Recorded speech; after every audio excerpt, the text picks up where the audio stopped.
Good morning. Good to have you with us this morning. The preview was great. I am looking forward to the cantata this week, and I hope you are too. It is a great way to invite our friends and neighbors to come hear some good news, and for us to get to know some of our friends and neighbors, and for us to be together. It's just a fun time of the year, and it's a good time of the year. So I hope that you are all planning on being here either Friday and or Saturday night and being a part of that. We are starting a new sermon series this morning, and I actually want to start this sermon with a story. It's not a true story. It's really a joke, but it's not a funny joke. So kind of falls in line with the rest of my jokes. Also, this joke is decades old. And my hope is that it is so old that some of you have yet to hear it. But even if you know the punchline, it doesn't matter because I'm telling it for a reason. Okay? Back when Albert Einstein was making the rounds, giving scientific lectures to different towns and cities and universities, he was traveling one day to yet another university to give the same scientific lecture that he's been given for months at a time, and he was kind of lamenting to his chauffeur, "I am sick and tired of all these speeches that I have to make." And the chauffeur said, "Dr. Einstein, I have heard you give this speech so many times, I think I could give it for you." Turns out the chauffeur sort of looked like Einstein, had some of his same mannerisms. Einstein said, "Let's try it. Let's switch places." So they pull the car over. Einstein puts on the chauffeur's jacket and cap. He drives. The chauffeur gets in the back. They drive to the university. The chauffeur gets out. They take him right up to the venue. And he gives a 45-minute lecture perfectly, word for word, verbatim, just like he'd heard Einstein do it, week after week after week. And he thought he'd pulled it off. Until just before he sat down, one very pompous professor raised his hand and asked a very detailed, very esoteric question about formation of matter, and was going off in different trails, showing how smart he was, trying to show everybody how wise this guy was. The speaker looked at him for a while when the question was finally posed and said, "I can't believe that I am at a prestigious university and I am asked a question by what I thought would be a knowledgeable professor, and you have asked such a basic, such an elementary question. To show you how simple the answer to your question is, I'm going to have my chauffeur come up here and answer that question for me."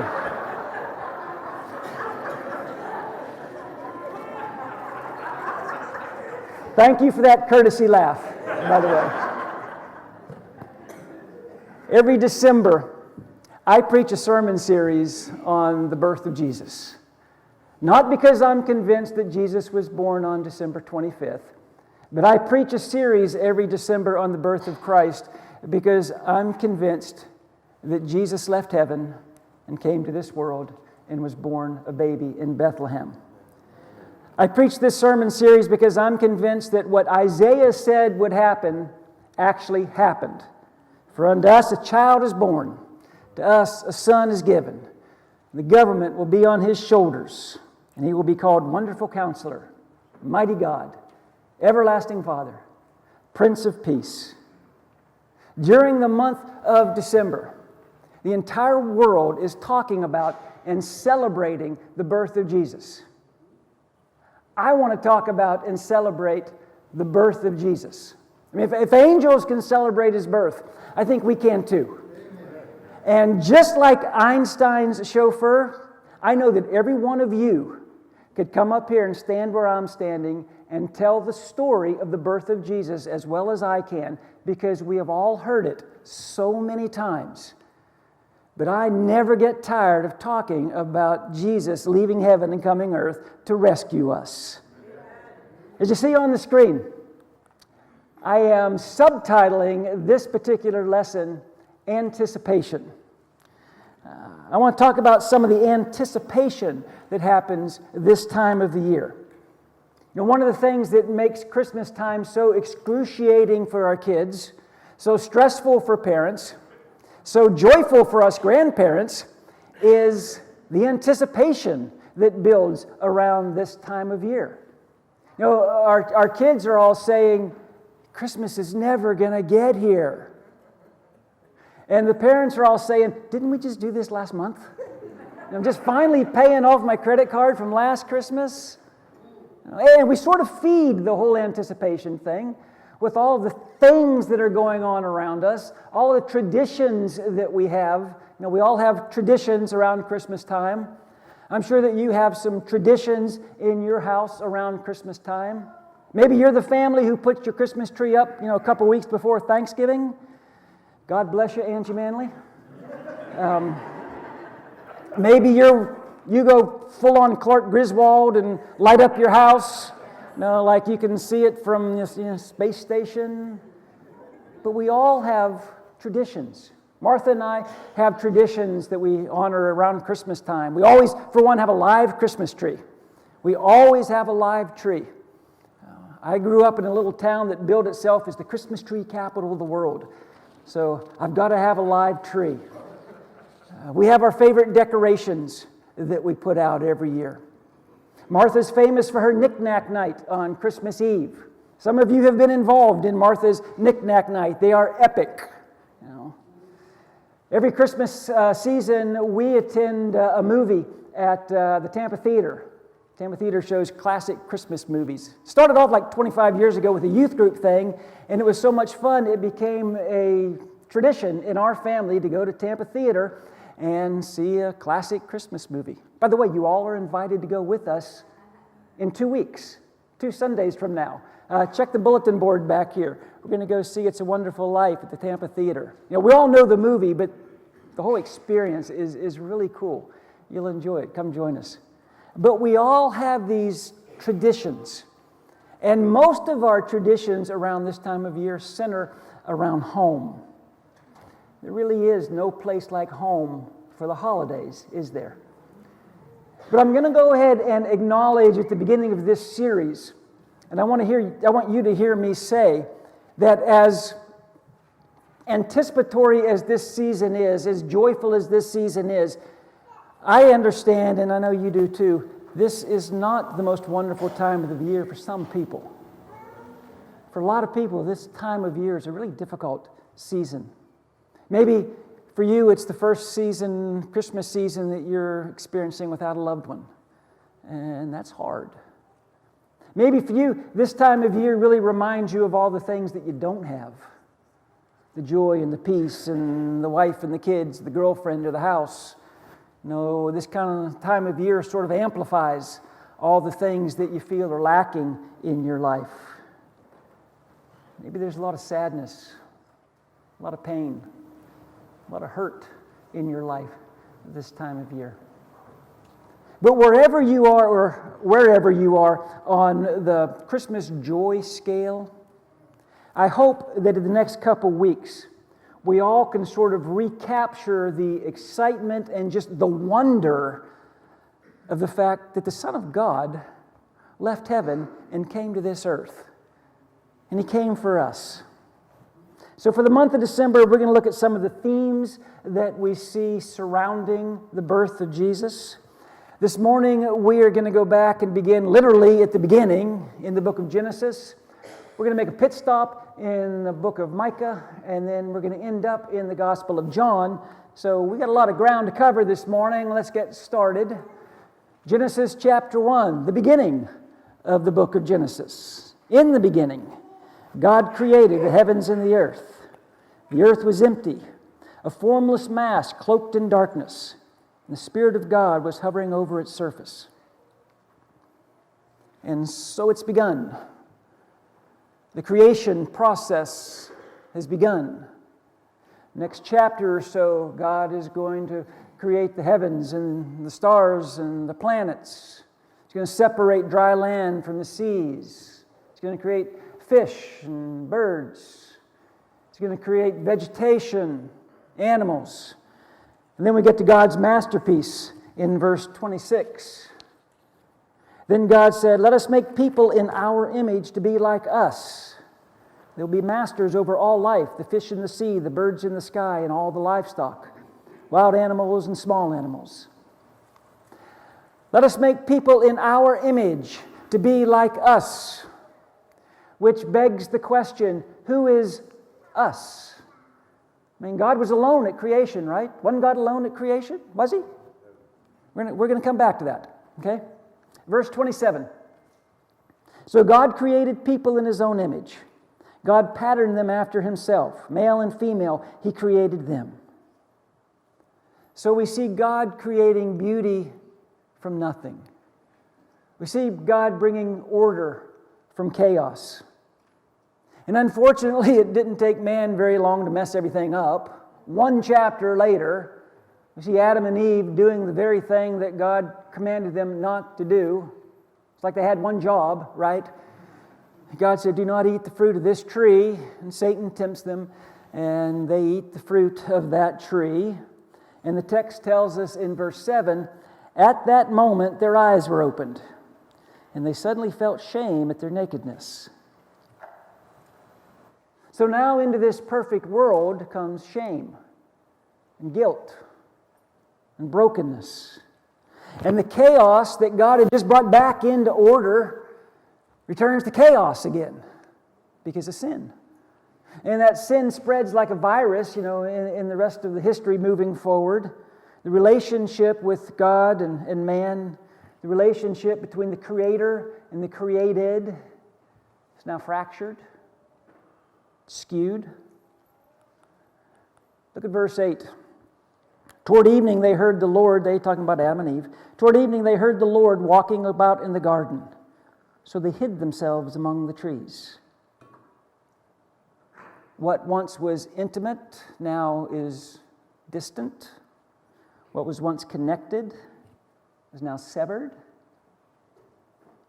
But God has a plan. The story isn't over. And let me say this. Last week, I preached a sermon, and I told you that God had something better for you than just a plan. He had a purpose in your life. And I made a pretty big deal about a purpose is better than a plan. Several of you could not wait to see me afterwards and tell me, we just sang an invitation in this song that says, God has a plan for me. Of this I'm sure. Of this I'm sure. Yeah, Austin raising his hand back there. You were just one of several, by the way. I've got a plaque on my house that says, I know the plans I have for you, declares the Lord. Congratulations. Great. You completely missed my point last week. Okay? What I was trying to say is our plans get derailed. Our plans get thrown off. Our plans don't always come true. Our plans get interrupted. God's plans never get interrupted. God's plans never get sidetracked. God is sovereign.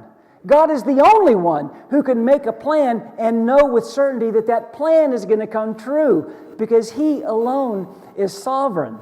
So yes, I absolutely believe that God has a plan for me. Of this I'm sure. Of this I'm sure. And as you read through the Old Testament, you begin to see God's plan unfold. His plan to bring chaos back into order. His plan to reestablish the connection. His plan to reconcile mankind back to Himself. God had a plan. God has a plan. The plan is Jesus. That's God's plan. From the very beginning, the plan has been Jesus. But it didn't happen quickly. There's actually a lot of time between the end of the Old Testament and the beginning of the New Testament, about 400 years. So for 400 years, there's no word from God. For 400 years, God goes dark. God is silent. And people wondered, where's God? 400 years. Now, there was promise. There was hope. We had the words, they had the words of the prophets. One of those prophets, a guy by the name of Micah. God speaks through Micah. Micah chapter 5, verse 2. Micah says, but you, O Bethlehem Ephrath, are only a small village in Judah. Yet a ruler of Israel will come from you, one whose origins are from the distant past. God was preparing people for the day that Jesus would arrive, come to earth, but no one anticipated that it would happen like it happened. No one anticipated it would happen when it happened exactly. No one anticipated 400 years of silence. It's a long time. 400 years is a long time. Think about the last page of the last book of the Old Testament, Malachi, the first page of Matthew. It's just one page, right? Well, when you flip that page, you flipped 400 years of history where God, for the most part, is silent. You think about what happened in America 400 years ago. You probably don't know. 402 years ago, the Mayflower landed at Cape Cod, Massachusetts. 102 pilgrims were on board. We know the story. We believe that story, but we don't think about it very much, do we? Because it's not really relevant in our lives. We have moved on, right? That's a true story. It really happened, but it's ancient history. It doesn't affect us. The point is, after 400 years, God's people primarily knew Him as a silent God. They'd heard the stories. They believed the stories. They believed in God. But in a lot of ways, He was ancient history. They hadn't seen anything from God. They hadn't experienced God. Maybe this morning that's you. Maybe this morning your experience with God is a silent God. You love God, and you know the stories, and you hear other people talk about what He's done in their lives, but for you, God's gone dark. God's been silent for a long time. 400 years between the time that the Messiah was promised and the time that God would deliver. 4 centuries. No word from God. No prophecies. 400 years where God was pretty dark. One of the secrets to understanding Scripture is an awareness of the 2 threads that kind of weave it all together, and that is promise and fulfillment. The promise and the fulfillment of the promise. Much of the Old Testament, and one reason why a lot of it's kind of hard to wade through, but much of the Old Testament is promise. Promises of God. They're not fulfilled yet, but God is making promises. We call them prophecies usually, but God makes promises. And then the New Testament is largely the fulfillment of those promises, especially in the Gospels. Now, most of those promises are fulfilled in the life and the person of Jesus Christ. There's actually over 300 prophecies about how Jesus, the Messiah, would enter the world. 300 promises about what would one day happen when the Messiah returned. Guess how many of those over 300 promises Jesus fulfills? Every single one. Every single promise about the Messiah is fulfilled by Jesus. But still, it was 400 years between the promise and the fulfillment. So here's the tension that they had to deal with. And really, here's the tension that all of us deal with. You know this, but some of you need to hear it. There will always be a gap between the promise that God gives and the fulfillment that He provides. There will always be a gap between the promise that God gives and the fulfillment of that promise. And how you fill that gap goes a long way in determining your joy, and your peace, and your spiritual health.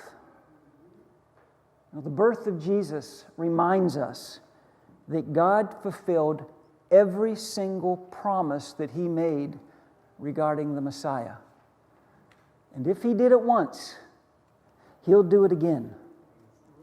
It's one of the great messages of Bethlehem. 400 years of silence. 400 years of waiting.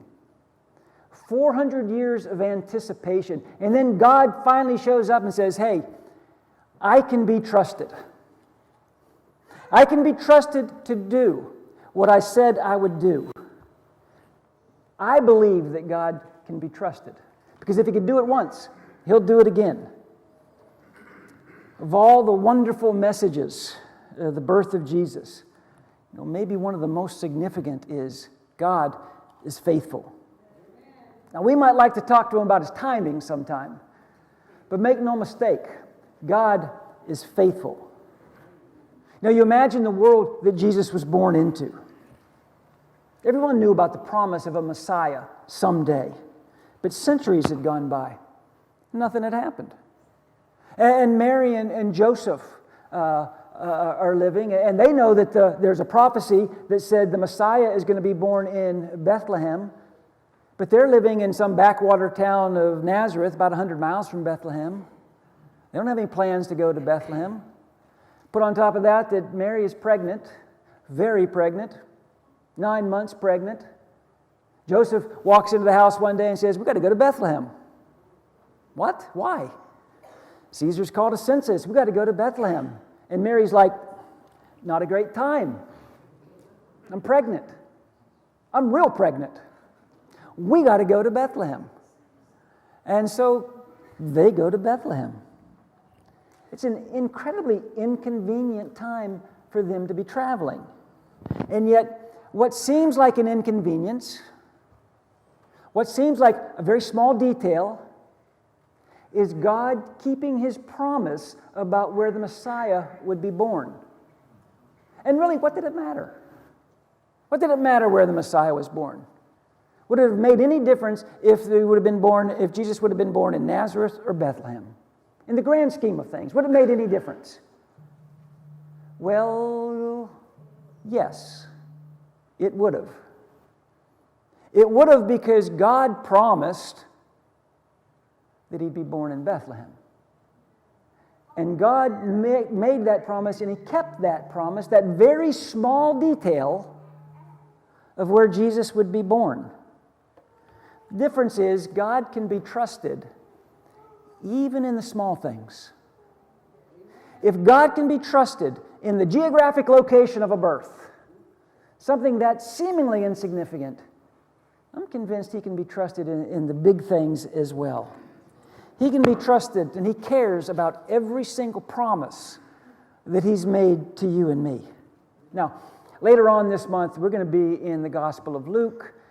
But for this morning, let me remind you how John writes Jesus back into the script. This is how the Gospel writer John begins his message. In the beginning, the Word already existed. He was with God, and He was God. He was in the beginning with God. Of course, we know that's Jesus. Word, capital W. We know that John here is referring to Jesus. In the beginning, Jesus already existed. He was with God, and He was God. He was in the beginning with God. He created everything that there is. Nothing exists that He didn't make. Life itself was in Him, and this life gives light to everyone. The light shines through the darkness, and the darkness can never extinguish it. So we go back to Genesis chapter 3, where God said, let us make man in our image. Who's the us that He's talking about? I think He's talking about the Trinity. I'm not positive about that, but John tells us that Jesus absolutely was there.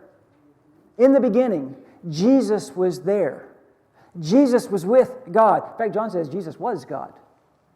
John says that He created everything there is. Nothing exists that He didn't make. Jesus was absolutely involved in the creation process. He was there when God walked through the garden looking for Adam and Eve. Jesus was there when the prophets were making those prophecies, those promises about the becoming of the Messiah. He was there through all those Old Testament stories.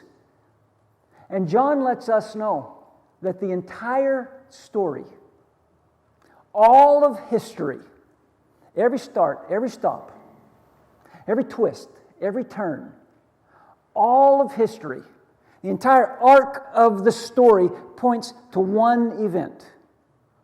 Everything in the Old Testament is pointing to one event, pointing to one person, Jesus.